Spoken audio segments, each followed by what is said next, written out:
नमस्ते नमस्कार मेरे साथियों, मेरे प्यारे विद्यार्थियों।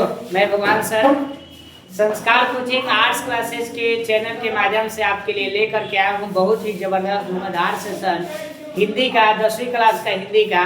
तो हिंदी लगभग आप लोग कहानी पढ़ जाते होंगे और आप लोगों को कविता में समस्या आती होगी। तो आइए कविता की शुरुआत करते हैं। आज ये लगभग चौथा पांचवा वीडियो है। आप पहले वाला वीडियो आप देख लीजिएगा, है ना। सब एक एक करके डाले हुए हैं। पहला ये 7वां नंबर चैप्टर है जिसका नाम है हिरोशिमा। हिरोशिमा, हम उसी हिरोशिमा की बात करते हैं जो कि बंगाल का है, जो जापान के 2 शहर पर अमेरिका ने बम गिराया था। एगो हिरोशिमा, एगो नागासाकी। 6 अगस्त को जो बम गिराया था हिरोशिमा बर्बाद हो गया था। उसी के 6 अगस्त 1945 को जब बम गिराया गया था, इसी 6 अगस्त 1945 के बारे में जो है बातें की गई है। समझ रहा ना। लिखा है, एक दिन सहसा सूरज निकला, अरे क्षितिज पर नहीं, नगर के चौक धूप बरसी, अंतरिक्ष से नहीं फटी मिट्टी से। कहां से मिट्टी से? कवि कह रहा है कि प्रकाश दिखाई पड़ा आकाश क्षितिज से निकलने सूरज का नहीं, बल्कि शहर के मध्य जो है अमेरिका द्वारा गिराए गए, किसके द्वारा? बम के द्वारा। वही प्रकाश निकला था बम का धमाका को, जो लोग गर्मी से जलने लगे या धूप की गर्मी नहीं थी, यह गर्मी बम विस्फोट की थी। किसके? बम विस्फोट की उत्सर्जित किरण की गर्मी फटी धरती की। पर एक बाद लिखा छायाएं मानव जन की दिशाहीन है, अलग अलग दिशा में सबोर परिवार। सूरज नहीं उगा था पूरब में, उस दिन सूरज पूरब में नहीं उगा था। वह वर्षा सहसा बीचों बीच नगर के काल सूर्य के रथ के पहिए के जो अरे टूटकर बिखर गए हो चारों दिशाएं में। यानी वो बम जो आया था उससे चारों ओर बिखर गया, यानी सभी को बर्बाद कर दिया। वही बम की धमाके के बारे में यहाँ लिखा है, स्क्रीन पर दिख रहा होगा, देख लीजिएगा। ये सब कविता आप देख लीजिएगा, हम डायरेक्ट क्वेश्चन बता देते हैं, ज्यादा इंपॉर्टेंट होगा। कविता के प्रथम अनुच्छेद में निकलने वाला सूरज क्या है? वह क्या? देखो, कविता के पहला अनुच्छेद में निकलने वाला जो सूरज है आणविक बम है, अणु का बम है। किसका? अणु का बम है, जो प्रचंड गोला है। समझ रहा ना। ऐसा प्रतीत होता है कि वह क्षितिज से न निकलकर धरती पर पड़ा हो। कहाँ पड़ा हो? धरती पर। मनुष्य की छाया कहाँ है और क्यों पड़ी हुई है? तो मनुष्य की छाया हिरोशिमा के धरती पर। कहाँ पर? हिरोशिमा की धरती पर सब और दिशाहीन होकर पड़ी हुई है। सब और क्या पड़ी हुई है? दिशाहीन होकर पड़ी हुई है। जहाँ तहाँ घर की दीवारें पर मनुष्य छाया मिलती है। टूटी फूटी सड़कों से लेकर पत्थरों पर छाया प्राप्त होती है। कहाँ से? हिरोशिमा में मनुष्य की साक्षी के रूप में क्या है? मनुष्य के रूप में क्या साक्षी है? आज हिरोशिमा के साक्षी के रूप में अर्थात प्रमाण के रूप में जहाँ तहाँ जले हुए पत्थर है। आज भी जाओगे तो वहां पर क्या मिलेगा? जला हुआ पत्थर मिलेगा। दीवारों पर पड़ी हुई जो भी पत्थरे हैं, वहां पर जो वो आग जो बम ब्लास्ट हुआ था उसका सब मतलब आपको मिलेगा, सब प्रमाण है। यहाँ तक कि पत्थरों पर, टूटी फूटी सड़कों पर और घर की दीवारों पर लाश के निशान छाया के रूप में, ये सब क्या है? साक्षी ही है। समझ रहे हो? प्रज्वलित क्षण की दोहरी से कवि क्या आशा करता है? तो हिरोशिमा में जब बम का प्रहार हुआ, किसका प्रहार हुआ? बम का। तो प्रचंड गोले से तेज प्रकाश निकलता है। प्रचंड गोले से क्या निकलता है? तेज प्रकाश निकलता है और चारों ओर दिशा में क्या होता है? फैल जाता है। और इस अप्रत्याशित प्रहार से हिरोशिमा के लोग हतशत हो जाते हैं, हताश हो जाते हैं, और उन्हें लगता है कि धीरे धीरे आने वाले दोपहर आज एक क्षण में ही उपस्थित हो गया हो। क्या हो गया हो? एक क्षण में उपस्थित हो गया हो। ठीक है। हिरोशिमा कविता से क्या शिक्षा मिलता है? हिरोशिमा कविता से बताया गया है, कुछ चेतावनी दी गई है कि इस कविता में आधुनिक सभ्यता के दुर्दांत मानवीय विविधता कितना चित्रण, मानव किस तरीके का हो गया कि एक दूसरे का खून के प्यासा हो गया है। समझ रहा है? ये सब चीज यहाँ लिखा है, जो कि उतना इम्पोर्टेंट है, क्वेश्चन नहीं है। छाया दिशाहीन है, सब और क्यों लगती है? भी मनुष्य की छाया कहाँ और क्यों पड़ी है? ये वाला ठीक है। मनुष्य की छाया हिरोशिमा की धरती पर। कहाँ पर? हिरोशिमा की धरती पर सब और दिशाहीन होकर पड़ी हुई है। किसी को कुछ नहीं लग रहा है कि हमको इधर से कुछ मिलने वाला है, इधर से मिलने वाला है। सब लोग क्या है? दिशाहीन है। जहां तहां तक की दीवारों पर मनुष्य छाया मिलती है, टूटी फूटी सड़कों से लेकर पत्थरों पर जो भी छाया है, सब जो है दिशाहीन है। अब नेक्स्ट चैप्टर है जिसका नाम है एक वृक्ष की हत्या। किसकी हत्या? एक वृक्ष की हत्या। समझ ना? देखो, एक वृक्ष की हत्या है यानी एक वृक्ष को मार दिया जाता है। बहुत पुराना वृक्ष होता है। जब कभी आता है तो अपने गांव में जब आता है तो उसको ऐसे ही दूर से लगता है बूढ़ा चौकीदार वृक्ष की, मेरा जो बूढ़ा चौकीदार जो है मेरा तैनात वृक्ष है वहां पड़ा हुआ है। लेकिन देख रहे हैं कभी जब आ रहा है तो देख रहा है कि अब वो वृक्ष नहीं दिख रहा, यानी अब उस वृक्ष की क्या हो गई है? हत्या हो गई है। वृक्ष की मर्डर हो गई है, वृक्ष खत्म हो गया। उसके बारे में बताया गया, सुनिए। कवि कुंवर नारायण जी कहते हैं कि उनका जन्म 13 सितंबर 1927 को लखनऊ उत्तर प्रदेश में हुआ था। मृत्यु 15 नवंबर 2017 में हुआ था। उन्होंने कविता लिखने की शुरुआत 1950 के आसपास से किया था। कितना से? 1950 के आसपास से। प्रमुख रचना है चक्रव्यूह है, परिवेश, हम तुम, अपने सामने कोई दूसरा नहीं, ये सब जो भी लिख लीजिएगा इसमें इसकी कविता है। ठीक है, और इसमें हम आपको बताते हैं, बहुत इजी चैप्टर है, एकदम इजी लेवल में लिखा है। देखो क्या, अब की घर लौटा तो देखा वह नहीं था वही बूढ़ा चौकीदार वृक्ष। कभी जब आता है बाहर से अपने गांव तो देखा कि वो बूढ़ा मेरा चौकीदार वृक्ष नहीं है। चौकीदार इसलिए कहा गया कि हमेशा तैनात रहता था, दूर से ही वो दिखाई देता था। अरे गांव में ना होता है, बर्तन में रहेगा तो दिखाई देगा। जो हमेशा मिलता था घर के दरवाजे पर तैनात, जो घर के दरवाजे पर तैनात रहता था वो नहीं है। कभी कहता है कि जब वह परदेश से लौटा, कहां से लौटा? परदेश से। तो वो अपने घर के सामने वाले पुराने पेड़ों को न देखकर वह सोच में पड़ गया कि आखिर वह पेड़ कहाँ है, आखिर वो पेड़ कहाँ है, मेरे गांव से कहाँ गया वो पेड़।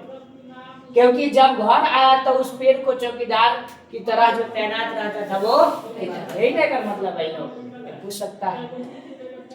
पुराने चमड़े का बना था उसका शरीर, वही सप्त जान, मतलब पुराने चमड़ा का बना था। क्योंकि पुराना जब वृक्ष हुआ पुराना होता है तो ऊपर का चमड़ा उसका छाल होता है, पुराना ना होता है, वही झुरियादार खुरखुरा तना, झुरियादार झुरी हो जाता है, खुरखुरा तना को नहीं देखे, वही मैला कुचैला हो जाता है। राइफिल से एक सूखी डाल उसकी थी, है ना, और एक पगड़ी फूल पत्तीदार ऊपर जो था वो था। पाँव में फटा पुराना जूता, मतलब नीचे का उसका सोल वगैरह के बारे में कभी कह रहा है। चरमराता लेकिन अक्कर बल बुत्ता, मतलब वो जब वृक्ष जब पुराना हो गया तो हवा बहेगा तो चरमराएगा, चरचराएगा कि नहीं, लेकिन अक्कर बुत्ता रहता है, वो कितना भी पतला रहेगा उसका डाली लेकिन टूटेगा नहीं। वही बात कभी कह रहा है। सॉरी। धूप में बारिश में गर्मी सर्दी में, धूप में बारिश में गर्मी सर्दी में हमेशा चौंकना, हमेशा का चौंकना, अपनी खाकी वर्दी में, यानी हमेशा खाकी वर्दी में चौंकता था, है ना।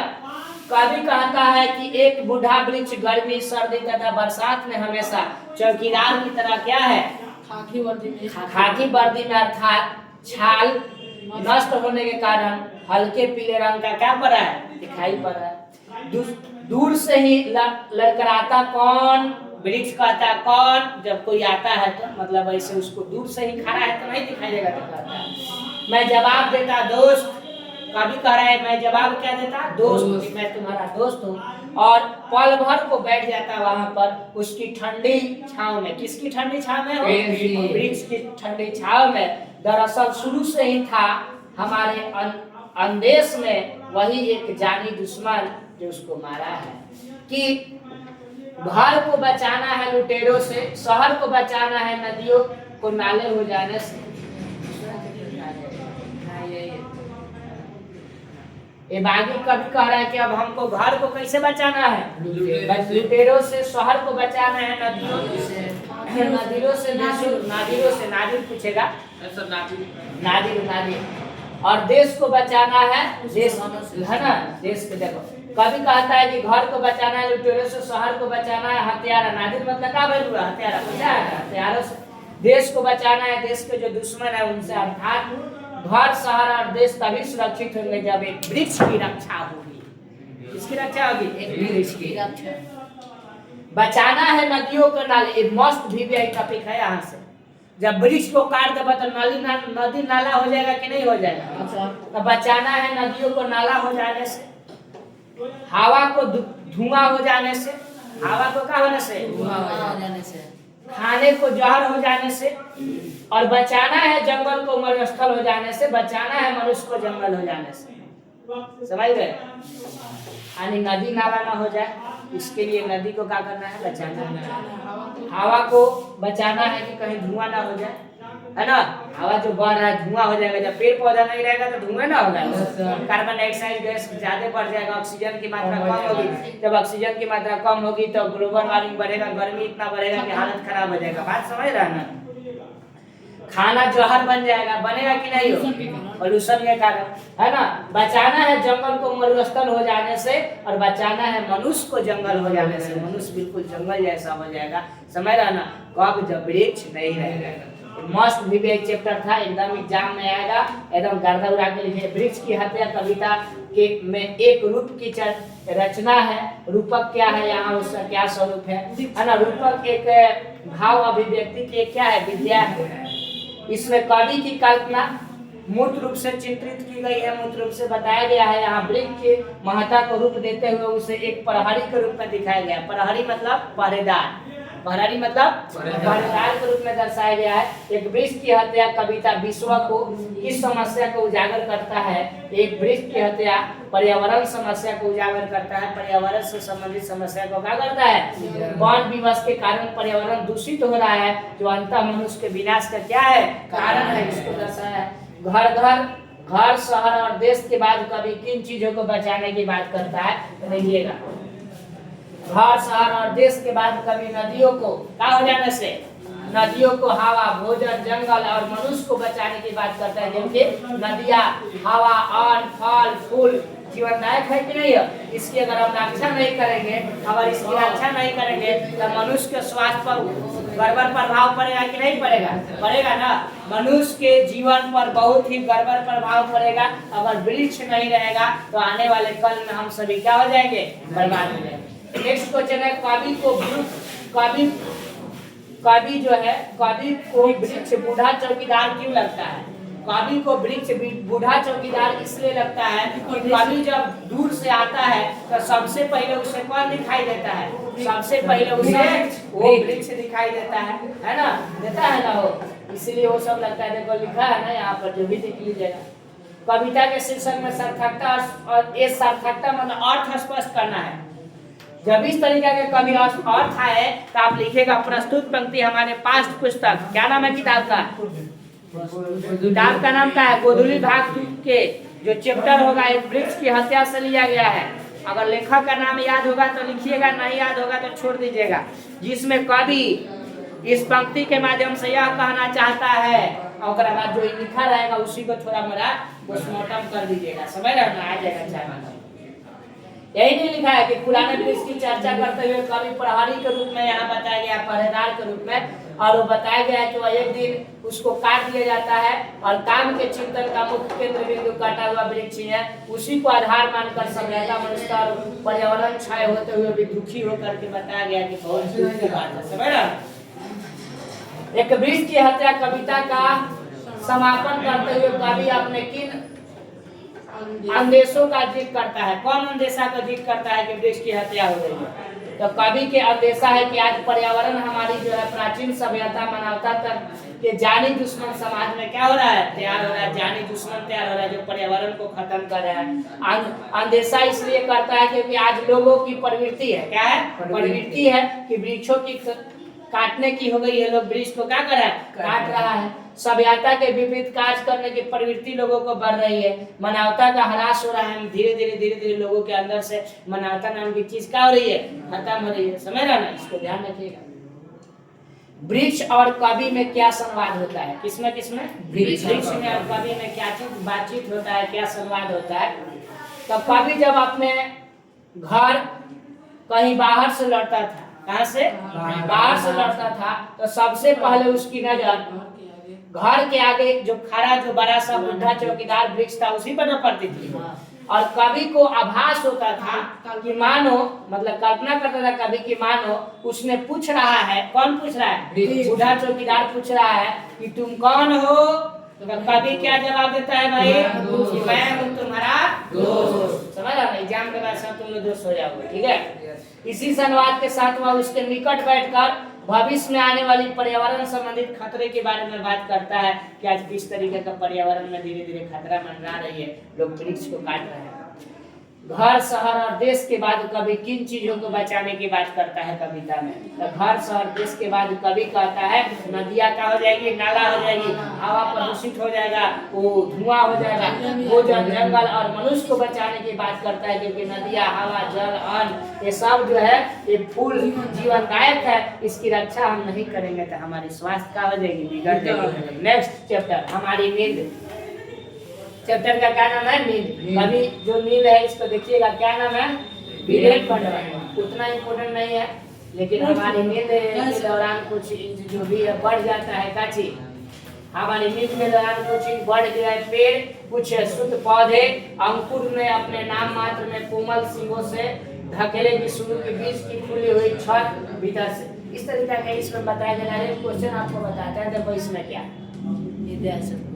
हमारी नींद कविता किस प्रकार के जीवन का चित्रण करती है? तो जो जानते हो हमारी नींद जो कविता है वसुधा भोगी, जो धरती पर आकर जो धरती का भोग कर रहे हैं उस तरीका के आराम पसंद जीवन, अथवा हमारी बेपरवाहियों की वजह से विपरीत परिस्थितियों में लगातार लड़ते हुए, है ना, बढ़ते जाने वाले जीवन का क्या करती है? चित्रण करती है। हमारा जीवन जो है बाबू लड़ने वाला है, लड़ते रहो, लगातार मेहनत करो, है ना, इसी के यहाँ पर क्या करती है? चित्रण करती है। आगे कविता के शीर्षक की सार्थकता पर विचार करना है, हमारी नींद कविता के सार्थकता पर। तो यहाँ प्रस्तुत जो है शीर्षक विषय जो है इसके बारे में बताया गया है कि शीर्षक में छोटा सा और आकर्षक भी है। क्या है? शीर्षक बहुत छोटा है, आकर्षक है। इसका शीर्षक पूर्ण रूप से केंद्र के चक्कर लगाता है, चारों ओर से घूमता है। यहाँ शीर्षक में है, सुनकर ही जानने की इच्छा प्रकट होती है। अतः सब मिल करके शीर्षक में यहाँ पर हम क्या हो गया हमारी नींद जो है कविता शीर्षक की सार्थकता स्पष्ट करना, इसका अर्थ क्या है? तो देखो यहाँ शीर्षक जो है विषय वस्तु इसका जो है मेन प्रधान है। क्या है? नींद। शीर्षक बहुत छोटा है और आकर्षक है। नींद छोटा है और क्या है? आकर्षक है।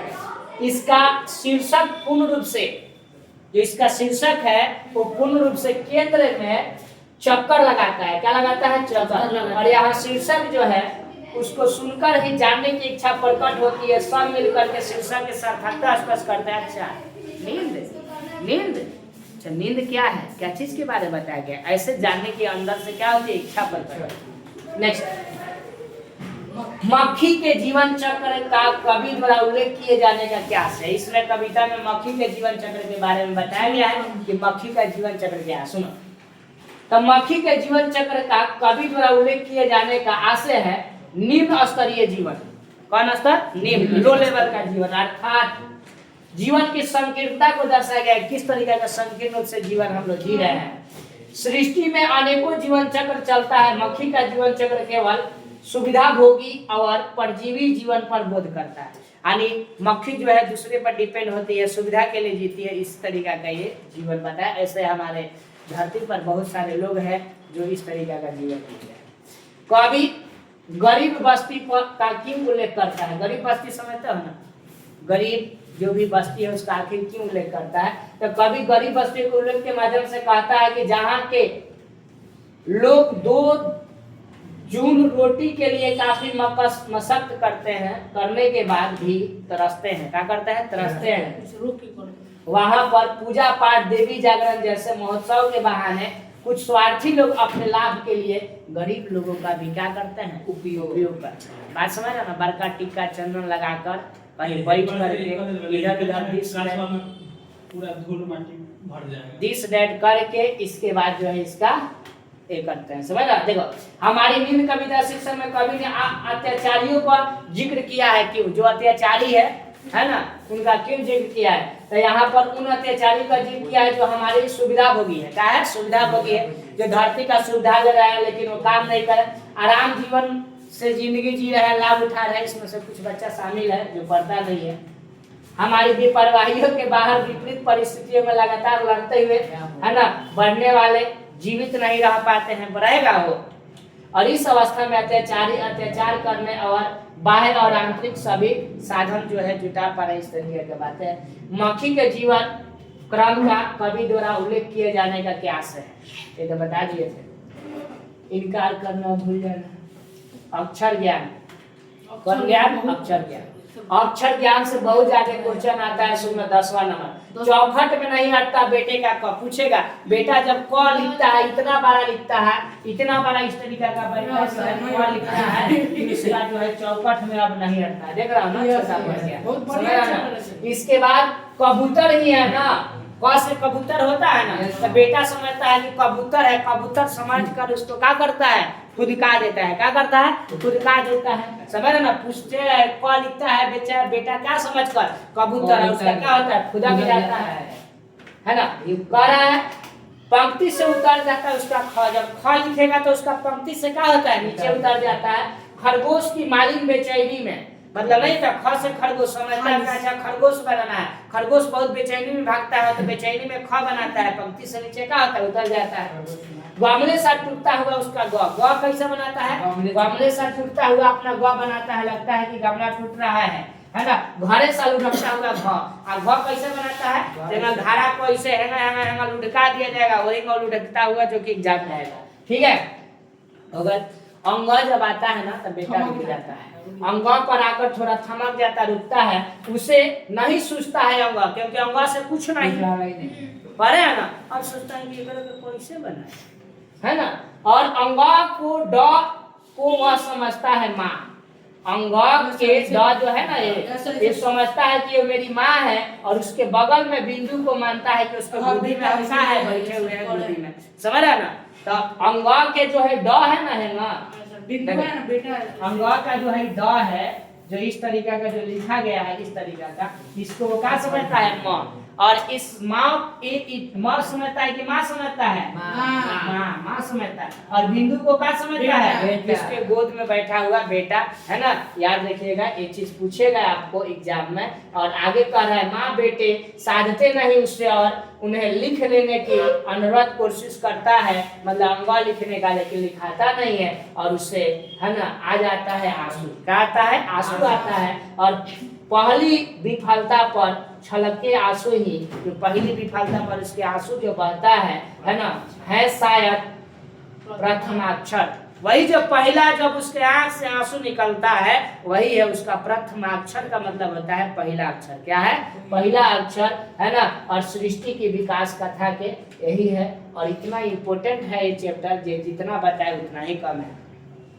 बेटे के आंसू कब और क्यों आते हैं, तो कवित्री के अनुसार बेटे के आंसू कब और क्यों आता है, एक क्वेश्चन का आंसर आपको मिलेगा। सीखने के क्रम में जब पहली बार जब बेटा कोशिश करता है क ख ग लिखने का, तो उस समय बालक विफल हो जाता है, सफलता नहीं मिलती है, सही से नहीं लिखा पाता है, तो पहली विफलता पर उसको क्या आ जाता है, आंसू आ जाता है। और क्योंकि कठिनतम प्रयास के बाद भी विफल होता है, उतना बढ़िया से लिख नहीं पाता, क्या लिखा जाएगा। कविता में क का विवरण क्या किया गया है, क के बारे में क्या बताया गया है, क क्या है। प्रस्तुत कविता में कवित्री जो है छोटे बालक द्वारा, जो छोटा बालक जो प्रारंभिक अवस्था में अक्षर ज्ञान जो करता है, उसके बारे में चित्रण किया गया है। कहा गया है कि क को लिखने में अभ्यास पुस्तिका का चौखट क्या हो जाता है, छोटा पड़ जाता है। क्या पड़ जाता है, छोटा पड़ जाता है। क्रम पथ की इसी प्रकार आरंभ में, है ना, फिसलन भरा होता है उसके जीवन में। खालिस बेचैनी किसका है, ख से कबूतर, ख से खरगोश, ख वाला में है ना। खालिस बेचैनी खरगोश की है। क सीखकर ख सीखने के क्रम पथ पर अग्रसर होता है, आगे बढ़ता है, और है ना साधक की जिज्ञासा बढ़ती है, और वह आगे बढ़ने को बेचैन होता है। और बेचैनी का अभिप्राय आगे बढ़ने की लालसा है। क्या है, लालसा है, जिज्ञासा है, और क्रम में क्या है, यही ना है उसका। बेटे के लिए है ना अंग क्या है और क्यों, तब बाबू बेटे के लिए अंग उसके गोद में बैठने वाली क्या है, माँ है। और माँ स्नेह देती है और प्रेम देती है। अंग भी क से लेकर घ तक सीखने के क्रम के बाद आता है। वह स्थिति आ जाती है ना, साधना क्रम रुक जाता है वहां पर आकर के, और ठीक उसी प्रकार जिस प्रकार परमरत बालक माँ की गोद में स्थिर होता है, उसी तरह अंगा को क्या करता है, वो बैठा देता है। ठीक है, नेक्स्ट जो बचता है वो अगला दिन बढ़ा देंगे, एक चैप्टर 11 और दूसरा क्या है, एक ही का है और मैंने भी प्रभु, 2 चैप्टर है, आपको पढ़ा देंगे। अभी तक आप चैनल पर बने रहिए। धन्यवाद। जय हिंद, जय भारत। आपका दिन शुभ और मंगलमय हो, है ना। जो बच्चे वीडियो देख रहे हैं बढ़िया नंबर से पास हो, और जो नहीं देख रहे हैं वो भी